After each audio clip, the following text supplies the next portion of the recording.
नमस्कार साथियों, मेरा नाम है विनय कुमार गुप्ता और मैं आपका स्वागत करता हूं सिविल लक्ष्य एकेडमी के Chhattisgarh daily current affairs programme में। तो आइए शुरू करते हैं आज के शुभ विचार के साथ। सपनों की उड़ान वही भर सकते हैं जो अपने डर को पीछे छोड़ देते हैं। तो आइए शुरू करते हैं पहले प्रश्न के साथ। हाल ही में रायपुर में आयोजित वाटर 360 डिग्री सम्मेलन का मुख्य उद्देश्य क्या था? आपके ऑप्शन है जल संरक्षण और प्रबंधन को बढ़ावा देना, कृषि विकास पर चर्चा करना, शिक्षा सुधारों पर विचार करना, स्वास्थ्य सेवाओं में सुधार। इसका सही जवाब है जल संरक्षण और प्रबंधन को बढ़ावा देना। ऑप्शन ए इसका सही जवाब है। रायपुर में हाल ही में आयोजित वाटर 360 डिग्री सम्मेलन का मुख्य उद्देश्य जल प्रबंधन और संरक्षण रणनीति को बढ़ावा देना था। ठीक है, और ये 10 से 12 जनवरी तक आयोजित हुआ था। मतलब ये क्वेश्चन जो है हम लोगों ने पहले भी कवर किया हुआ है, वाटर 360 सम्मेलन। ठीक है, इसे जल जगार के नाम से जाना गया था। ये देखिए धमतरी में ये आयोजित हुआ था, तो इसको भी याद रखना है। ठीक है, रायपुर धमतरी में ये सब जगह आयोजित किया गया था जल जगार सम्मेलन। आगे देखते हैं, छत्तीसगढ़ के किस जिले में जटाशंकरी गुफा स्थित है? जटाशंकरी गुफा, इसको याद रखना है। ठीक है, कहाँ स्थित है? आपके ऑप्शन है सरगुजा, कोरबा, कोरिया या इनमें से कोई नहीं। तो इसका सही जवाब है कोरिया। ठीक है, तो कोरिया के सोनहत तहसील में बहरासी गांव के पास क्या स्थित है? जटाशंकरी गुफा स्थित है। जटाशंकरी गुफा।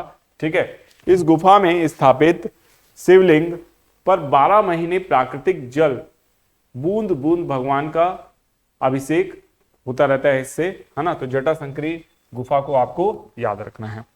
यह भक्तों के लिए श्रद्धा कौतूहल का विषय बना हुआ है। इसी से लगा लक्ष्मण गुफा है जो श्री राम की यात्रा का प्रमाण है। इस क्षेत्र में पुलस्त्य ऋषि के प्रतापी पुत्र ऋषि निदात का लंबे समय से निवास रहा है। भगवान श्री राम ने अपनी यात्रा के दौरान ऋषि निदात से भेंट की और कुछ काल तक सीता जी और लक्ष्मण जी के साथ श्री राम ने यहाँ निवास किया। तो जटाशंकरी गुफा जो है वो न्यूज में बनी रहती है अपनी जो विशेष महत्व है उसके कारण, है ना। और जटाशंकरी जो गुफा है यहाँ पे शिवलिंग जो है वो प्राकृतिक शिवलिंग है, तो इसको भी याद रखना है। यहाँ पे आप देख सकते हैं जटाशंकरी गुफा, और ये जो श्रद्धालु हैं वो जा रहे हैं इस गुफा को देखने, और यहाँ पे जो शिवलिंग है उसकी पूजा करने भी यहाँ जाते हैं लोग। नेक्स्ट क्वेश्चन है, नारियल विकास बोर्ड के आंकड़ों के अनुसार भारत का सबसे अधिक नारियल उत्पादन करने वाला राज्य बन गया है कौन? केरल, कर्नाटक, तमिलनाडु या इनमें से कोई नहीं। तो इसका सही जवाब आप यहाँ देख सकते हैं कर्नाटक। केरल को पछाड़कर कर्नाटक भारत का सबसे अधिक नारियल उत्पादन करने वाला राज्य बन गया है। कर्नाटक जिसकी राजधानी बेंगलुरु है, राज्यपाल यहाँ के थावरचंद गहलोत है, मुख्यमंत्री सिद्धरमैया है ना।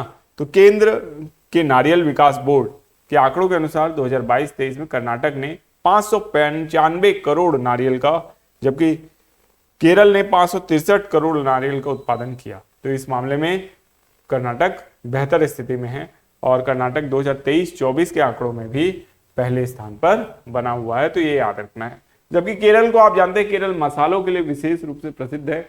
विभिन्न प्रकार के काली मिर्च, तेज पत्ता और जितने भी मसाले होते हैं, है ना, वो उसका उत्पादन कहाँ होता है? तो केरल में होता है। ठीक है, कर्नाटक कॉफी के उत्पादन में भी पहले नंबर पे है। जबकि अगर आप महाराष्ट्र की बात करेंगे तो ये संतरा, नींबू आदि जो रसदार फल होते हैं उनके उत्पादन में अग्रणी स्थान पर है। ठीक है, छत्तीसगढ़ में अगर आप बात करें तो कोदो कुटकी का अच्छा उत्पादन होता है, नंबर 1 पे हम लोग उसमें है। ठीक है, मध्य प्रदेश की बात करें तो सोया स्टेट कहा जाता है क्योंकि सोयाबीन का बहुत उत्पादन होता है। इसके अलावा जो दालें हैं, दालों का बहुत उत्पादन होता है, चने का बहुत उत्पादन होता है मध्य प्रदेश में। मोटे अनाज का उत्पादन अगर देखा जाए तो मोटे अनाज का उत्पादन राजस्थान में होता है। ठीक है, तो उसको याद रखना है। कुल खाद्यान्न की बात की जाए तो उत्तर प्रदेश सबसे आगे है इसमें, और इसके अलावा आपका जो गेहूं है, गेहूं के उत्पादन में भी उत्तर प्रदेश आगे है। चावल के उत्पादन में कौन सा राज्य आगे है? चावल के उत्पादन में पश्चिम बंगाल राज्य अग्रणी स्थान रखता है। ठीक है, तो इस तरीके से हम लोगों ने बहुत सी विशेष फसलों को देखा है, और इसमें उत्पादन में कौन प्रथम स्थान पर है वो भी देखा है। जैसे कि कपास हो गया तो गुजरात इसमें पहले नंबर पर होता है। ठीक है, तो इसको याद रखना है। आगे देखते हैं, किस राज्य सरकार ने युवाओं को पुलिस, सेना और पैरा मिलिट्री भर्ती की तैयारी के लिए पार्थ योजना शुरू की है? तो ये किस राज्य ने शुरू की है? तो इसका सही जवाब है मध्य प्रदेश राज्य ने शुरू की है। मध्य प्रदेश सरकार ने युवाओं के लिए पार्थ योजना शुरू की है। इसमें युवाओं को सेना, पुलिस, पैरामिलिट्री की ट्रेनिंग दी जाएगी। इस योजना के लिए युवाओं को ऑनलाइन फॉर्म या ऑनलाइन आवेदन करना होगा और एक निर्धारित फीस भी चुकानी होगी। तो एक बहुत ही अच्छी योजना जो है मध्य प्रदेश सरकार ने लागू की है। ये पार्थ योजना के नाम से आप याद रख सकते हैं। युवाओं को मिलेगी प्रोफेशनल ट्रेनिंग, लिखित से लेकर फिजिकल का होगा कवर। आर्मी, पुलिस और पैरामिलिट्री की तैयारी भी इसमें कराई जाएगी। किस देश का पासपोर्ट हेनले पासपोर्ट इंडेक्स 2025 में दुनिया में सबसे शक्तिशाली पासपोर्ट माना गया है? तो इसका सही जवाब है सिंगापुर। सिंगापुर जो देश है, इसका पासपोर्ट सबसे स्ट्रांग माना गया है हेनले पासपोर्ट इंडेक्स 2025 के अनुसार। ठीक है, अब जो श्रीलंका का जो पासपोर्ट है ना, ये ग्लोबल पासपोर्ट इंडेक्स में बहुत अच्छा पोजीशन पे है। भारत की रैंकिंग क्या है? 85वें स्थान पर हो गई है। ठीक है, तो भारत की स्थिति लगातार इसमें पासपोर्ट इंडेक्स में कमजोर हो रही है। और ये जो हेनले वगैरह पासपोर्ट इंडेक्स हैं, ये लोग थोड़े बायस्ड भी रहते हैं। जो वेस्टर्न कंट्री है उनके पक्ष में रहते हैं और सिंगापुर वगैरह छोटे देश है तो उनके पक्ष में रहते हैं, जबकि बड़े देशों में भारत को काफी पीछे इसमें रखा जाता है। हाल ही में गणतंत्र दिवस पर किस राज्य की झांकी को पीपुल्स चॉइस अवार्ड मिला है? इसका सही जवाब है उत्तर प्रदेश। उत्तर प्रदेश की झांकी को पीपुल्स चॉइस अवार्ड मिला है। ठीक है, 25,007 वोट यानी 40% मत पीपुल्स चॉइस अवार्ड में पहला स्थान इन्होंने प्राप्त किया है। आप देख सकते हैं उत्तर प्रदेश की झांकी बहुत ही खूबसूरत झांकी थी, है ना। और 76वें गणतंत्र दिवस में इनकी जो झांकी थी वो विशेष रूप और विशेष आकर्षण का केंद्र बनी हुई थी। ठीक है, यही कारण है कि उत्तर प्रदेश सरकार ने प्रथम पुरस्कार जीता है। हाल ही में T20 क्रिकेट में सबसे अधिक रन बनाने वाले विकेट कीपर कौन बने हैं? तो इसका सही जवाब है दिनेश कार्तिक। इसका सही जवाब क्या है? दिनेश कार्तिक। तो दिनेश कार्तिक ने किसका रिकॉर्ड तोड़ा? MS धोनी को पीछे छोड़ा है। सबसे ज्यादा रन बनाने वाले विकेट कीपर बन गए हैं और भारतीय क्रिकेट के लिए एक महत्वपूर्ण उपलब्धि में अनुभवी विकेट कीपर बल्लेबाज दिनेश कार्तिक ने दिग्गज MS धोनी को पीछे छोड़ते हुए T20 क्रिकेट में सबसे अधिक रन बनाने वाले विकेट कीपर का जो खिताब है या जो मान सम्मान है वो अपने नाम पे किया है, रिकॉर्ड अपने नाम पर किया है। ठीक है, तो दिनेश कार्तिक को आप देख सकते हैं ये 409 मैच में 7,451 रन बनाए हैं, जबकि MS धोनी ने ये कारनामा 342 पारियों में ही कर दिया था। तो ज्यादा मैच कौन खेले हैं? दिनेश कार्तिक। और कम मैच में ज्यादा रन बनाने का काम किसने किया था? MS धोनी ने किया था। जबकि संजू सैमसन भी पीछे नहीं है, वो 280 पारी ही खेले हैं लेकिन 7,327 रन बना चुके हैं। तो इस तरीके से हम देख सकते हैं दिनेश कार्तिक की उपलब्धि को। हाल ही में कौन BCS के महानिदेशक नियुक्त हुए हैं? तो इसका सही जवाब है राजेश निर्वाण। राजेश निर्वाण को याद रखना है, राजस्थान कैडर के हैं। 1992 बैच के IPS ऑफिसर राजेश निर्वाण को नागरिक उड्डयन सुरक्षा ब्यूरो BCAS का महानिदेशक नियुक्त किया गया है।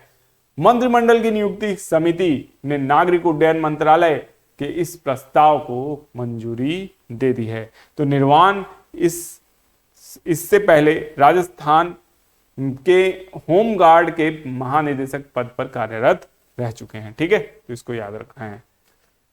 नेक्स्ट क्वेश्चन है, हाल ही में ग्रामीण क्रिकेट लीग शुरू करने वाला भारत का पहला राज्य कौन बना है? ग्रामीण क्रिकेट लीग, ठीक है, बहुत ही इंपॉर्टेंट है। ये बना है बिहार। ठीक है, तो बिहार राज्य ग्रामीण क्रिकेट लीग आयोजित करने वाला देश का पहला राज्य बन गया है। और बिहार क्रिकेट संघ के अध्यक्ष राकेश तिवारी की अगुवाई में सभी जिलों में प्रतिभाशाली खिलाड़ियों के लिए बिहार ग्रामीण लीग का आयोजन किया जा रहा है। इस लीग की खास बात यह है कि खिलाड़ियों को इससे बेहतर विकल्प मिलेंगे और मौके भी ज्यादा मिल पाएंगे। ठीक है, और ऐसे खिलाड़ियों को मौका मिलेगा जो पहले कभी भी मौका नहीं पा रहे थे। ठीक है, तो उनको मौका मिलेगा।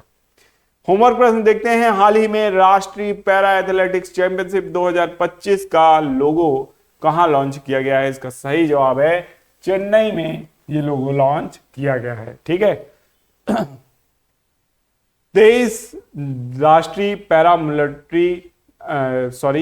23वें राष्ट्रीय पैरा एथलेटिक चैंपियनशिप 2025 के आधिकारिक लोगो और शुभंकर का चेन्नई में एक भव्य प्रेस कॉन्फ्रेंस में अनावरण किया गया है, जिससे भारत में प्रमुख पैरा एथलेटिक्स आयोजन के लिए मंच तैयार हो गया है। ठीक है, तो इसको याद रखना है। तमिलनाडु, जिसकी राजधानी का है चेन्नई है, राज्यपाल रविंद्र नारायण रवि है और मुख्यमंत्री मुथवेल करुणानिधि स्टालिन है।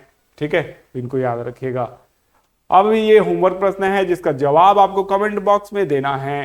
हाल ही में 1 फरवरी से शुरू होने वाले विश्व पुस्तक मेले की थीम क्या है? आपके ऑप्शन है किताबें और हम, बी हम भारत के लोग, सी भविष्य की किताबें, या डी इनमें से कोई नहीं। तो इसका सही जवाब आप कमेंट बॉक्स में जरूर दीजिएगा। अब देखते हैं पिछले वीडियो के कुछ रिवीजन प्रश्न। तो देखते हैं पहला प्रश्न, हाल ही में छत्तीसगढ़ के किस खिलाड़ी ने कलरीपयट्टू खेल में पहला स्वर्ण पदक हासिल किया है? तो इसका सही जवाब है मीसा सिंधु। नेक्स्ट क्वेश्चन है, हाल ही में छत्तीसगढ़ के किस जिले में रंगमंच महोत्सव भारंगम आयोजित होगा? तो इसका सही जवाब है खैरागढ़।